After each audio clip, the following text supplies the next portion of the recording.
नमस्कार दोस्तों। आज मैं एक ऐसी घटना लेकर के आया हूँ, या मैं इसको दुर्घटना कहूँगा, जो हमारे लिए कई तरह का सबक लिए हुए है। हम रोज़ाना अपनी ज़िंदगी जीते हुए जो कुछ भी करते हैं, जाने अनजाने में पता नहीं हम कितने लोगों को कितनी तकलीफ़ दे रहे होते हैं, और उसके कारण उनकी ज़िंदगी तबाह हो जाती है, वो ख़त्म हो जाते हैं। महाराष्ट्र के अहमदनगर के दूर दराज के एक गांव में एक डॉक्टर, उसकी पत्नी और 2 बेटे ने खुदकुशी कर ली।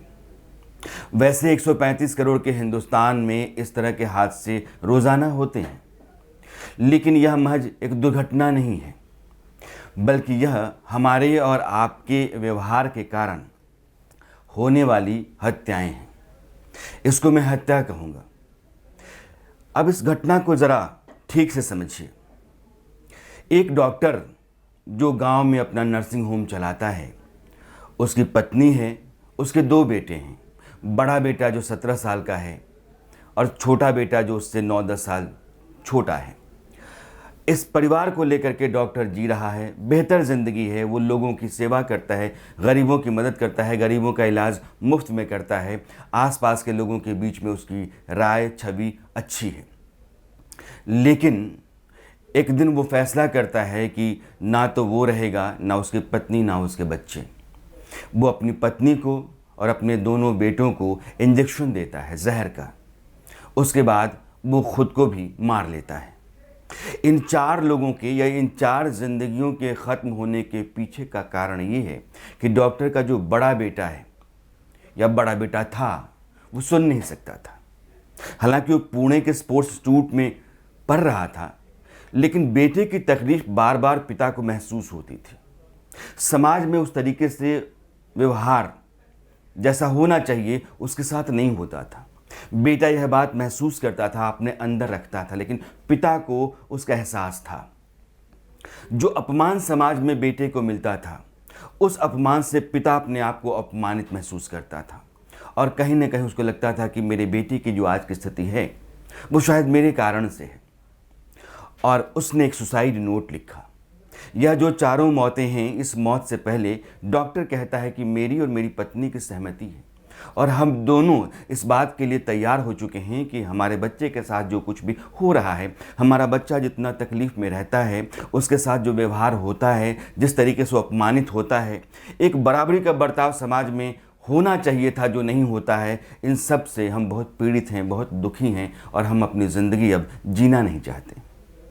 इसके बाद उसने पत्नी को और अपने दोनों बच्चों को जहर का इंजेक्शन दे दिया।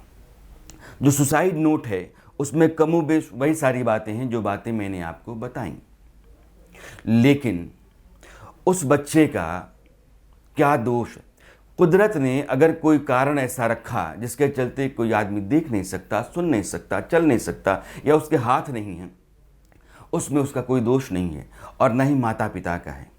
समाज में ऐसे लोगों के साथ बराबरी का नहीं, बल्कि कहीं ज़्यादा बेहतर बर्ताव करने से उनको प्रोत्साहन मिलता है, उनका हौसला बढ़ता है, और जो उनकी जो शारीरिक अक्षमता है उससे पार पाने में, उससे आगे निकलने में उनको बहुत मदद मिलती है। इसकी 2-4-5 कहानियाँ मैं आपको आज सुनाना चाहता हूँ, क्योंकि मुझे अचानक याद आया कि इतने लोगों की ज़िंदगी में अगर ऐसा कुछ था और वो लोग दुनिया के लिए मिसाल हैं, तो बहुत कुछ हो सकता है। यहाँ 3-4 कारण हैं। पहला कारण ये है कृष्णा, जिसको बार बार समाज के बर्ताव से परेशान होना पड़ता था। वो अपने आप को अपमानित महसूस करता था, अपने भीतर न जाने कितनी कमियां देखता होगा, और अपनी ज़िंदगी के बारे में कितनी ऐसी राय रखता होगा कि वो ये कर नहीं सकता, ऐसा उसके साथ हो नहीं सकता, या फिर वो इसके लायक नहीं है, या फिर जो लोग समाज में उसके बराबर के हैं उनसे वो कमतर है। ये एहसास उसके भीतर भरता चला गया होगा, और भरने वाले लोग कौन हैं? हम और आप। समाज में ऐसे लोगों के साथ मैं ये इसलिए कह रहा था कि रोज़ाना जो बर्ताव हम करते हैं, उस बर्ताव को लेकर के हमको सचेत होना चाहिए। और सचेत होने का मतलब ये है कि हम अपना मानस और व्यवहार का तौर तरीका जब भी करते हैं तो उस पर सोचें, विचारें, और देखें कि हमारे व्यवहार से उन लोगों को खास करके तकलीफ़ तो नहीं हो रही है जिन लोगों को होना नहीं चाहिए।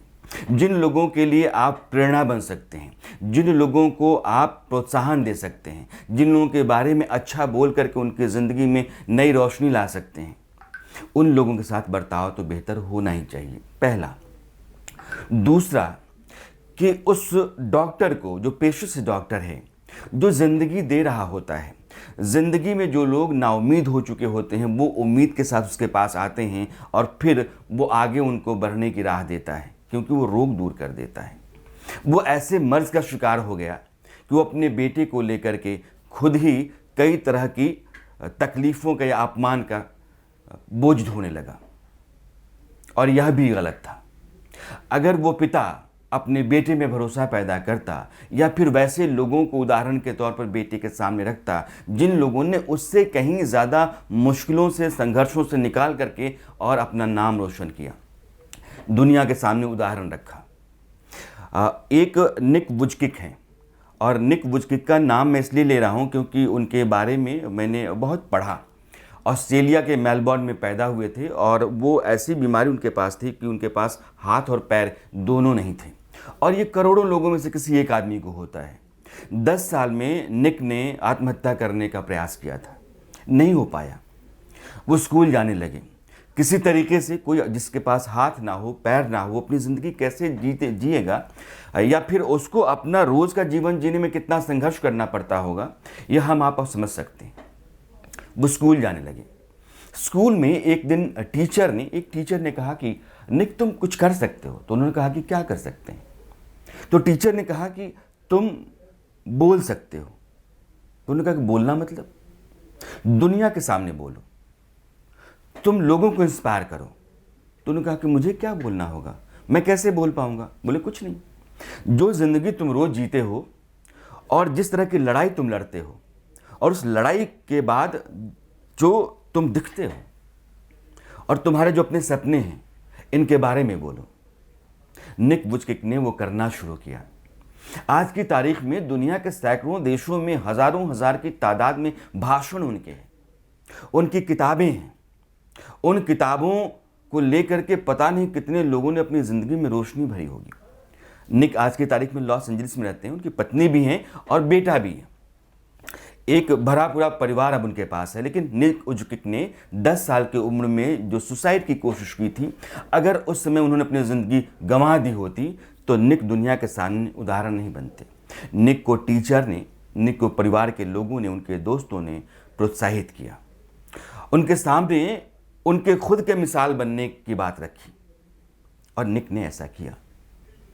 हमारे देश में बहुत सारे लोग हैं।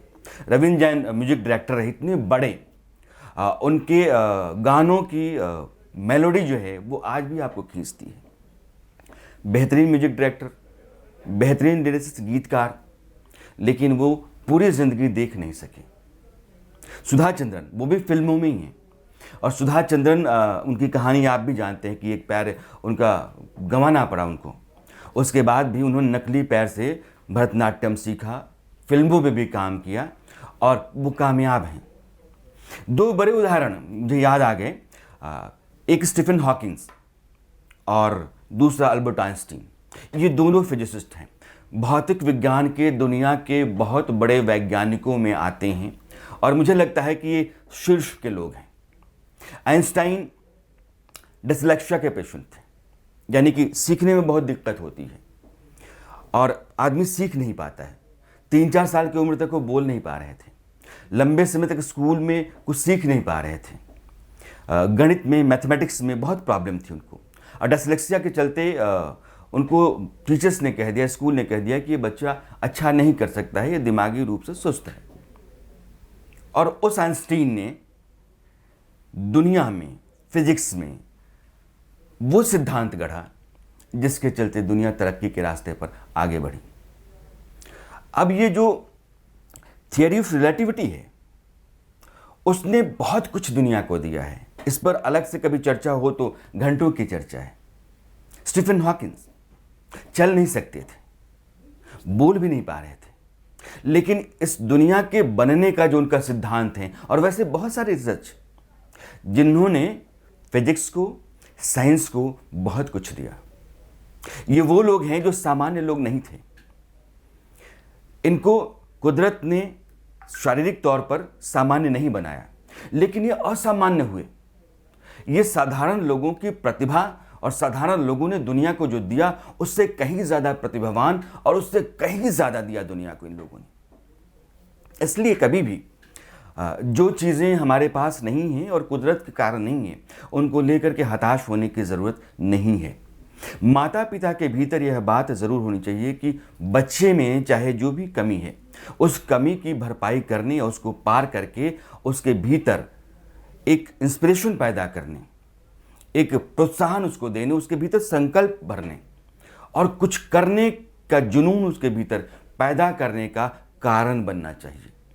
और समाज को कम से कम उस लिहाज से बर्ताव करना चाहिए कि ज़िंदगी अगर आपकी दी हुई नहीं है या कोई आदमी आपके पास है सिर्फ किसी कारण से वो आपकी तरह का नहीं है, तो आप बराबरी का सलूक उसके साथ ना करें। ये नाइंसाफ़ी है और ये मानवता भी नहीं है, इसलिए अमानवीय भी है।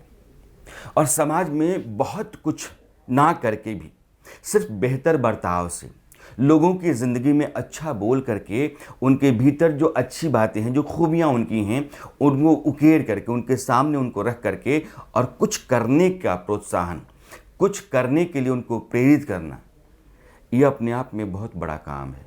ये सोशल वर्क भी है और आपकी अपनी ज़िंदगी के भी मायने हैं। इस जीवन में हम अपने लिए बहुत कुछ करते हैं, बहुत मकाम भी जो लोग बना लेते हैं उनका वो निजी होता है, लेकिन किसी और की ज़िंदगी के लिए, किसी और की खातिर एक बेहतर काम कर जाना, उसकी ज़िंदगी में कुछ नया हो जाए या कोई आदमी कुछ नया कर जाए, कुछ अच्छा कर गुजरे, इसका कारण बन जाना अपने लिए कोई भी मकाम बनाने से ज़्यादा कीमती है।